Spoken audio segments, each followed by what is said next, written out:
Hi there, welcome to Lab 4. In this lab, we're going to be looking at the QGroundControl app a little bit more and how to do a simple takeoff, how to change some of the parameters, and just get a better understanding of the QGC app. So, just to give a review of the previous two labs, we set up the simulation backend in labs 1 and 2, and we've also set up the QGC app on our Linux computer. So let's get started into understanding QGroundControl, and we're going to be taking a look at the instrument layout. So I'm going to go ahead and in my terminal I'm going to open up QGroundControl just like in the last lab. You need to first navigate to the QGroundControl folder that you installed. So QGroundControl, and then do the launch command. And there you go. Now you have QGroundControl open up on your Linux computer. You'll also, if you remember, need to have a new terminal open for PX4. So cd into your PX4 folder and also launch the PX4 SITL along with Gazebo. And I'm going to do Gazebo X500 drone with the lawn environment.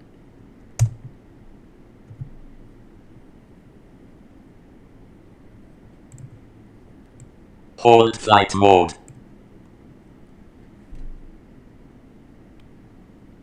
And as you can see, they automatically connect to one another over UDP. So what we're going to do first is we're going to be looking at our instrument cluster here. So here you can see 6 different live telemetry readings along with a compass for heading. I'll explain each of these. So this thick upward arrow is the elevation above ground. So whatever your starting launch point is, this is the distance vertically above that. So once you start launching and you take off, then you'll expect to see this number increase, and when you go back down, you should see that go down to 0 meters. To the right, you'll see a thinner upwards arrow, and this is your upwards velocity. So this is going to be how fast you're moving in the upward direction when you're doing takeoff, landing, or changing in elevation. Further to the right, this stopwatch symbol is your elapsed time for your total flight time. And down here on the bottom left, you'll have a arrow showing the horizontal displacement of your drone. So this is your horizontal displacement from your launch point. And further to your right on the bottom, you'll have another right arrow, but this is just like with this one up here. This is your horizontal velocity. We also call this ground speed. And lastly, at the very bottom right here, you'll see this backpacker symbol, and this is your total flight distance traveled. And then also you'll have this compass here. This is going to be your drone's heading. So that is the direction in which the front of your drone is facing. So if you have a gimbal and camera there, it's typically the front of the drone. That is the direction that it will be facing. So if you are, for example, trying to take a picture or recording of a region of interest, then you're going to want to have your heading of the drone face that region of interest. Okay, you'll also see at the very top bar here, you'll see the flight mode. So something like hold, land, position, acro, and typically we use hold. What that means is that it'll hold its position until it receives a new command.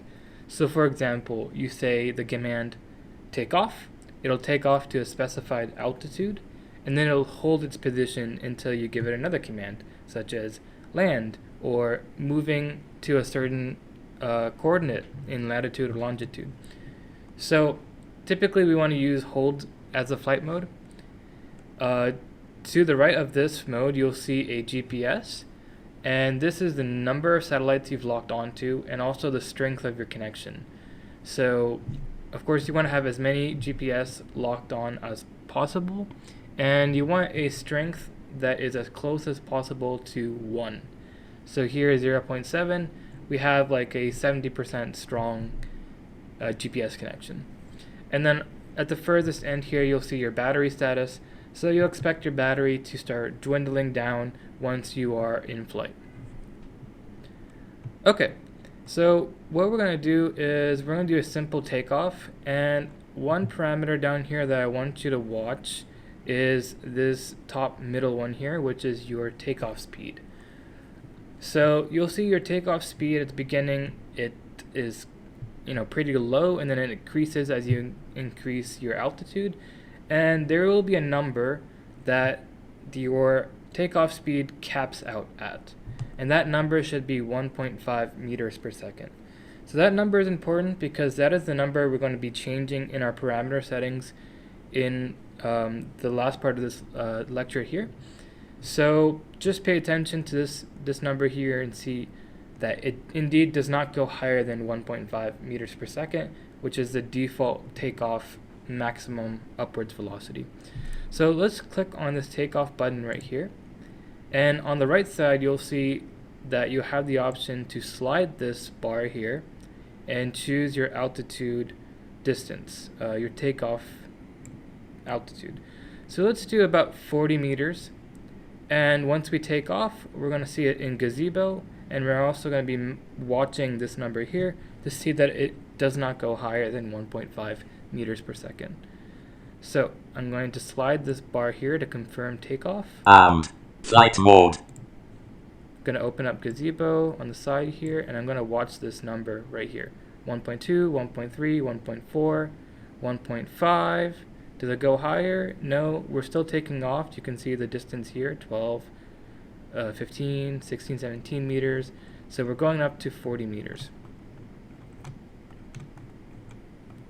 Again, no higher than 1.5 meters per second. We're climbing, we're getting closer to 40 meters.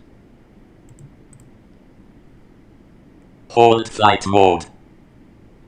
And as mentioned before, we are in the hold flight mode, which means after we finish our takeoff command all the way to 39.7 meters or 40 meters, we will not be moving the drone without any specified command afterwards. And as you can see, we're holding position steady at approximately 40 meters. And you can also see that our velocity is close to 0. That's because we are just slightly hovering at our position at 40 meters, give or take, 0.1 meters. But we're not moving up or down at any rate beyond that. So we're going to do a land now, and we're going to see it go back down to 0 meters.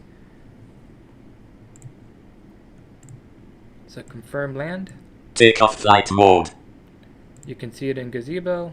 We're landing. You can see it also in our flight instrument cluster here. You can see we're descending down from 40 quickly to 0 meters. Also, you can see that our landing doesn't go faster than 1.5 meters per second. You can also see our total elapsed time increasing every second. And you can also see that our total distance traveled is 0 meters, and that is because we haven't traveled in any horizontal direction. So we haven't actually changed our coordinate. All we've done is Disarmed. Hold flight mode. And decrease in elevation. And that's it. So we are back to where we started. We've landed, and you have noticed that we haven't gone higher than 1.5 meters per second. So that's one parameter that I'd like to play around with. But first, let's go to our slides and understand the PX4 parameters. So there are different kinds of parameters for all sorts of settings, everything from high-level system settings to the way that we send commands, to even the way that we control each of our motors. Also to how we read our sensors and how we communicate over Mavlink. For the most part, almost all of these settings are great by default. You really don't need to be changing these PX4 parameters unless maybe you're creating a custom drone, and even then, for the most part, the defaults are usually pretty good. We are just going to change one of the parameters just to show you that you can. So let's go ahead and show you how to do that. So here are some parameters you might want to explore. things like the vehicle ID or the maximum horizontal speed or the maximum vertical speed. And what we're going to try to do is see if we can change our default takeoff speed. So to do that, go back to your QGroundControl app, or not the Gazebo app, your QGroundControl, there you go. And click on the logo for QGroundControl, this top left Q. You'll see some menu items, and what you're going to want to do is open up, not application settings, you want to open up vehicle configuration. And once you're there, you'll see a summary of some of your, important settings. And these are good, but we want to go even deeper into the parameters. So go to this sidebar here, click on parameters, and here you can see a myriad of different parameters to change. Everything from landing to GPS to motor PWM, basically everything. So the one that I want to look at is related to multi-copter position control, which is just, the position and control of the motors. So let's go here and let's take a look at some of these parameters. Okay, here's the one that I was looking for, the takeoff climb rate. So we saw before that we don't go higher than 1.5 meters per second, right? So that's MPC TKO speed. And we're going to see if we can change that. So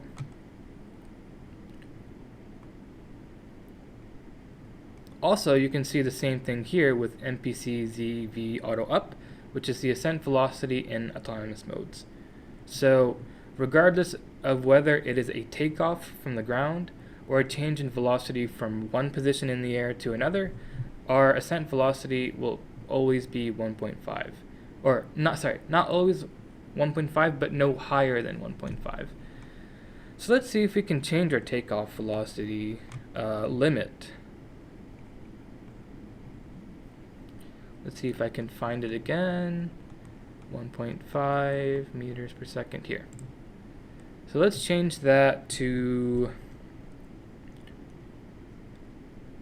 let's make it 3 meters per second. You can see here that the minimum is 1 and the maximum is 5. So the default was 1.5 and we can go anywhere in between that. So let's see if we can do up to 3 meters per second.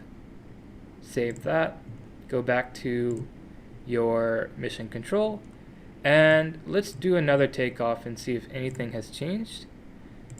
Note that if you want to get your speed higher, you probably want to have a larger elevation to get to when you set your first takeoff. The higher the altitude, the faster you're going to want to reach it. So you might reach the limits of your maximum takeoff limit. For us, that would be 3 meters per second.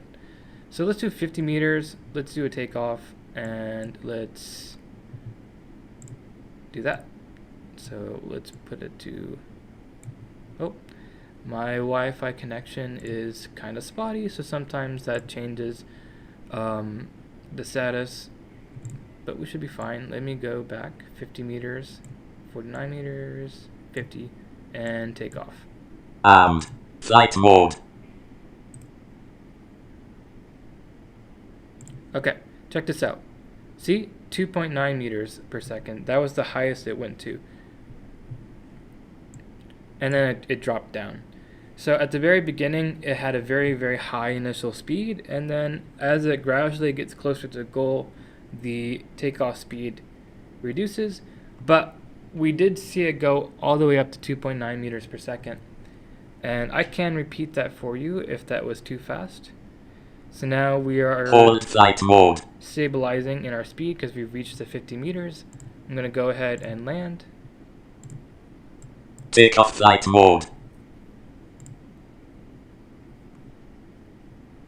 And notice here that the limit for the descent speed is still 1.5 because that is a separate parameter in the PX4 settings that we haven't touched from the defaults.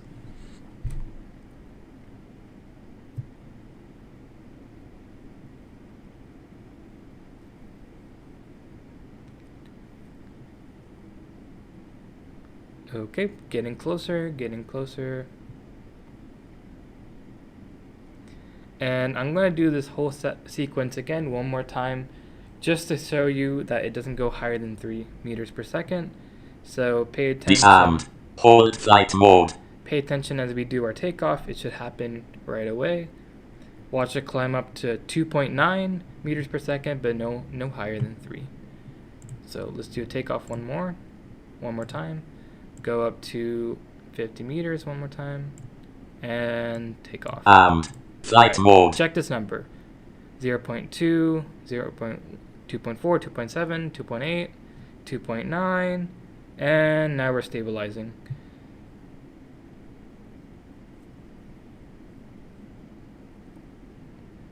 So it looks like the autopilot software is somewhat correcting itself. So it was ascending at a faster and faster rate. It reached its limit, and then it basically had to control itself there and lower the limits of its speed. And that's it. So hold flight mode. As you can see, you can change parameters of your PX4 drone directly through QGC. No need to do it through the SITL interface, no need to do it in any sort of configuration files. That is the beauty of QGC. You can do your full mission control and parameter configurations all in one app. So that's it for this lab. In the next lab, we're going to be looking at doing more complicated procedures using QGC and then later on MAV SDK. Thank you. See you in the next lab.